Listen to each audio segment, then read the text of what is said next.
atıp değil çaktın, gördüm seni ayna. Şöyle sana oğrin baktım, duydum mu sen ayna.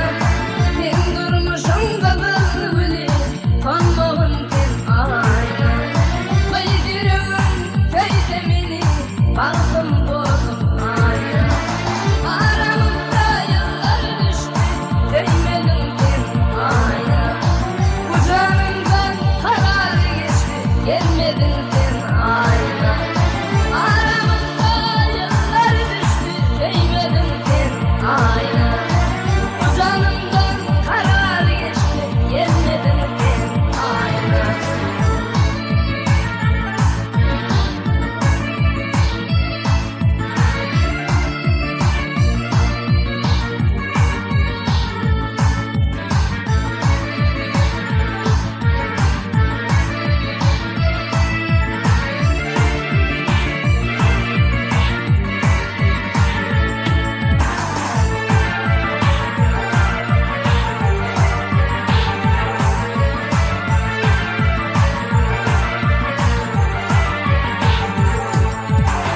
Seni görüp kaynap coştum, sana güven bağla.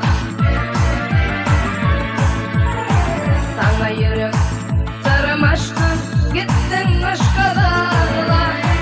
Sen uğrumda yaşım döküp, karnım düğün ağla. Zuvan kalbim o da yakıp, değmedim sen ayna. Aramızda yıllar düştü, değmedim sen ayna. Kucağımdan karar geçti, gelmedin sen ayna. Aramızda yıllar düştü, değmedim sen ayna. Kucağımdan karar geçti, gelmedin sen ayna.